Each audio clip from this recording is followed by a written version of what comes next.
Hello friends, welcome to my YouTube class. And today we are going to start the first chapter of science book, and the first chapter is my body. And in today's video we will go through the introduction of the chapter, and then we will go through the first topic, that is the breathing system. Our body works like a machine with the help of various organs present in it. हमारी body जो है एक machine की तरह काम करती है, और जो हमारे बॉडी के बहुत सारे पार्ट्स हैं, ऑर्गन्स हैं, वो एक मशीन के अलग अलग पार्ट्स की तरह इसमें वर्क करते हैं। किसी भी मशीन का अगर हम एग्ज़ाम्पल लेंगे तो उस मशीन के ढेर सारे पार्ट्स होते हैं। वो सारे पार्ट्स मिल करके कोई भी एक वर्क को कंप्लीट करते हैं।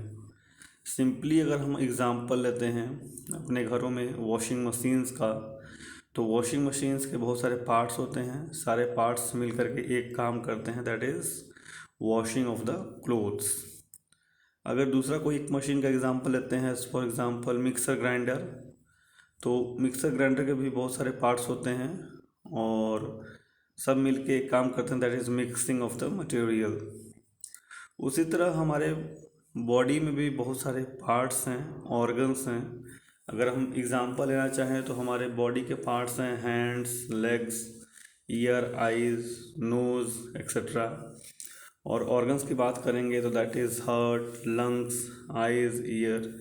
ये सभी ऑर्गन्स हैं बॉडी के, सभी मिल के काम करते हैं, तब जाके हम सरवाइव रह पाते हैं, हम जिंदा रह पाते हैं।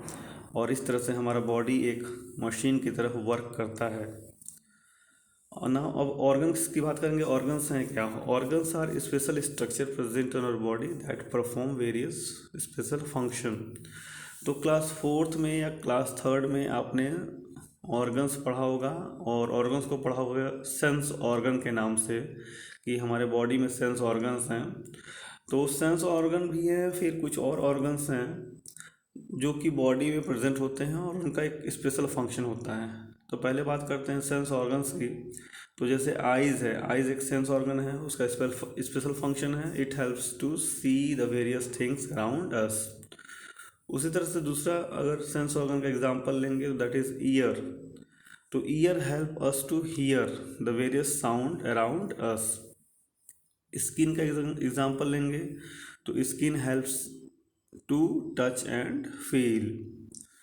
और ऑर्गन्स जो हम नहीं देख पाते हैं, जो बॉडी के अंदर है, दैट इज़ आवर हार्ट। तो हार्ट क्या करता है? That pumps the blood to all parts of the body. उसी तरह से लंग्स हैं, lungs help in exchange of gases in the body. Next है heart, eyes and stomach are some special organs present in our body that perform the function. Our body consists of many system. तो हमारे body में अलग अलग parts हैं, then हमारे body में अलग अलग ऑर्गन्स हैं। फिर हम आगे बढ़ते हैं तो हमारे बॉडी में बहुत सारे सिस्टम हैं। अब सिस्टम क्या है? System is a group of organs that work together for a particular function. तो सिस्टम है ग्रुप ऑफ ऑर्गन्स हैं के, जो कि एक साथ मिल करके कोई एक पर्टिकुलर फंक्शन करते हैं। इसका बेस्ट एग्जांपल लेते हैं हम लोग डाइजेस्टिव सिस्टम, जो क्लास 4 में आप लोग पढ़ चुके हो। तो डाइजेस्टिव सिस्टम एक सिस्टम है, लेकिन उसके अंदर वर्क करते हैं बहुत सारे ऑर्गन्स। कैसे? थोड़ा सा याद करते हैं हम लोग उसको, जो क्लास 4 में हमने पढ़ा है उसको रिवाइज करते हैं। तो जो डाइजेस्टिव सिस्टम है स्टार्ट होता है माउथ से। तो पहला ऑर्गन जो है वो टंग है हमारे माउथ में, देन टीथ है, यहाँ से फूड होता हुआ फूड पाइप में जाता है, देन स्टमक में जाता है, देन स्मॉल इंटेस्टाइन में जाता है, देन लार्ज इंटेस्टाइन में जाता है। तो इतने सारे ऑर्गन्स हैं, इतने सारे बॉडी पार्ट्स हैं जो इन्वॉल्व हैं इस सिस्टम में, जिस सिस्टम को हम लोग बोलते हैं डाइजेस्टिव सिस्टम। और डाइजेस्टिव सिस्टम करता क्या है? It helps in digestion of the food, यानी कि जो सिस्टम है वो एक पर्टिकुलर फंक्शन कर रहा है। तो डाइजेस्टिव सिस्टम कौन सा फंक्शन कर रहा है? It helps in digestion of the food. उसी तरह से क्लास 5th में हम लोग पढ़ेंगे ब्रीदिंग सिस्टम और स्केलेटन सिस्टम के बारे में। तो आज इस स्लाइड में हम लोग केवल पढ़ेंगे ब्रीदिंग सिस्टम के बारे में, और नेक्स्ट स्लाइड में, नेक्स्ट जो वीडियो मैं भेजूंगा उसमें पढ़ेंगे हम लोग स्केलेटन सिस्टम के बारे में। All living things take in oxygen and give out carbon dioxide and this process is called breathing. जितने भी लिविंग ऑर्गेनिजम्स हैं वो सभी सांस लेते हैं, और सांस लेते वक्त क्या करते हैं, ऑक्सीजन को अंदर लेते हैं और कार्बन डाइऑक्साइड को बाहर रिलीज करते हैं, और इसी प्रोसेस को हम लोग बोलते हैं breathing. This process is called breathing. तो all living things take in oxygen and give out carbon dioxide, this process is called breathing. The process of breathing take place continuously without any rest in all living body. जितने भी living body हैं उनके लिए breathing करना बहुत ही important phenomena है, क्योंकि बिना ब्रीदिंग के वो सर्वाइव नहीं कर पाएंगे। If this process stops for more than 2 minutes the living being can die. अगर ये प्रोसेस 2 मिनट के लिए भी रुक जाए तो जो लिविंग बॉडी है वो डाई कर जाएगा, मर जाएगा। इसलिए कहते हैं ब्रीदिंग सिस्टम इम्पॉर्टेंट है और ब्रीदिंग प्रोसेस भी इम्पॉर्टेंट है। ये आपके स्क्रीन पर ब्रीदिंग सिस्टम का फिगर दिख रहा है, डायग्राम दिख रहा है, जिससे आप और अच्छे से समझ सकते हो कि ब्रीदिंग सिस्टम कैसे हमारे बॉडी में वर्क करता है। तो 2 ओपनिंग दिख रही है, एक तो नोज़ है, दूसरा माउथ है। नोज़ के आगे, सबसे आगे जो 2 होल्स होते हैं उसको हम लोग बोलते हैं नॉस्ट्रिल्स। तो नॉस्ट्रिल्स से हम लोग सांस ले सकते हैं। We can breathe in through the nostrils. Nostrils are the 2 openings of the nose. Nose के जो 2 ओपनिंग्स है उसको नॉस्ट्रिल्स बोलते हैं।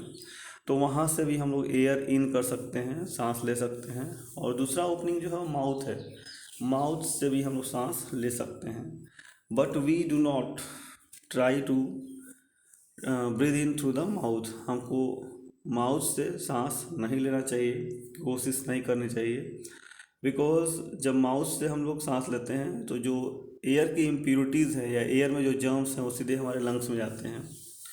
बट जब हम नोज़ से ब्रीद इन करेंगे तो जो भी एयर के इम्प्योरिटीज़ है या जर्म्स हैं वो हमारे नॉस्ट्रिल्स में प्रेजेंट हेयर्स हैं, म्यूकस हैं, उसके थ्रू वो स्टॉप हो जाएंगे और प्योर एयर लंग्स में जाएगा। अच्छा, फिर आगे देखते हैं। जब नोस्ट्रिल्स से हमने एयर ले लिया, ऑक्सीजन इनहेल कर लिया, तो अगला जो ऑर्गन है दैट इज़ विंड पाइप। आपको स्क्रीन पर दिख रहा है विंड पाइप। तो विंड पाइप से वो होता हुआ एयर नेक्स्ट 2 स्ट्रक्चर दिख रहे हैं that is called as lungs, उस लंग्स तक पहुंचता है। और लंग्स को हम लोग बोलते हैं बैलून लाइक स्ट्रक्चर। तो लंग्स को बैलून लाइक स्ट्रक्चर इसलिए बोलते हैं क्योंकि वो बैलून की तरफ फूलता है और पिचकता है। तो इस तरह से जो ब्रीदिंग सिस्टम है वो नोज से शुरू होता हुआ विंड पाइप में, और विंड पाइप से शुरू होकर के लंग्स तक जाता है। और फिर लंग्स के अंदर ढेर सारे कार्बन डाइऑक्साइड गैस इकट्ठे रहते हैं जो कि पूरी बॉडी से यहाँ आते हैं, और फिर उस CO2 को हम लोग रिलीज़ कर देते हैं नोज से। तो ऑक्सीजन को अंदर लेना और CO2 को रिलीज़ करना, यही है ब्रीदिंग प्रोसेस, इसी को बोलते हैं breathing. The air that we breathe in enters our body through the nasal opening of the nose. जो हमने आपको बताया कि जब हम सांस लेते हैं तो जो एयर सांस लेते हैं वो एयर नेसल ओपनिंग से हमारे नोज़ के अंदर जाता है। Nose is connected to the 2 balloons like structure called lungs through windpipe. और नोज़ जो है वो लंग्स से कनेक्टेड है, किस पाइप के थ्रू, विंड पाइप के थ्रू। नोज़ और लंग्स आपस में कनेक्टेड हैं विंड पाइप के through. From the lungs the oxygen is taken up by blood and carbon dioxide is unloaded. अब लंग्स में जो, यहाँ लंग्स में देख रहे हो आप लोग, रेड कलर का लंग्स बना हुआ है, वहाँ से ऑक्सीजन कौन कैरी करता है, ब्लड कैरी करता है और पूरी बॉडी में लेके जाता है ऑक्सीजन को। और फिर ब्लड का दूसरा काम क्या है, पूरी बॉडी में जो कार्बन डाइऑक्साइड गैस है उसको इकट्ठा करके ले आएगा और लंग्स में लेके रखेगा, और लंग्स से फिर हम लोग उसको क्या करेंगे, बाहर रिलीज करेंगे। तो उसको बोलते हैं सांस छोड़ना। From the lungs the oxygen is taken up by the blood and carbon dioxide is unloaded. The carbon dioxide is then move out of the body through the nose. तो जो मैंने आपको बताया कि लंग्स से ऑक्सीजन को blood लेकर के पूरी बॉडी में जाएगा और पूरी बॉडी से फिर से वही ब्लड कार्बन डाइऑक्साइड लेकर के लंग्स में आएगा, जहाँ से कि हम बाहर उसको नोज के थ्रू निकाल सकते हैं। The oxygen rich blood from the lungs is circulated to all parts of body. जो ऑक्सीजन है वो ब्लड लेकर गए पूरी बॉडी पार्ट्स में जाता है। Blood also collects carbon dioxide from all parts of body and bring it back to the lungs. और ब्लड का दूसरा काम क्या है कि जो भी CO2 कार्बन डाइऑक्साइड गैस है पूरी बॉडी में, वो सबको इकट्ठा करके लंग्स में ले आएगा। Thus we understand that during breathing process oxygen is used by the body parts that help the organs to get energy। तो यहाँ से हमको ये समझना है कि ब्रीदिंग इम्पॉर्टेंट क्यों है।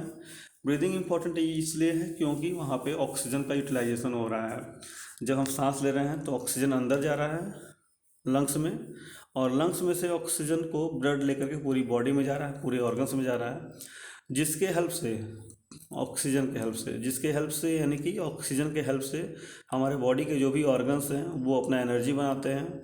जब वो अपना एनर्जी बनाते हैं तो उनके बॉडी में एनर्जी रहती है, उनके पार्ट्स में एनर्जी रहती है, जिससे वो अपना फंक्शन कर पाते हैं। एंड ऑल कार्बन डाइऑक्साइड, जो भी कार्बन डाइऑक्साइड पूरी बॉडी में बना है, उसको ब्लड फिर से लेकर के लंग्स में आता है और लंग्स के बाद वो बॉडी के बाहर रिलीज कर दिया जाता है। तो यही था breathing system. And thanks for watching my video. Thanks a lot.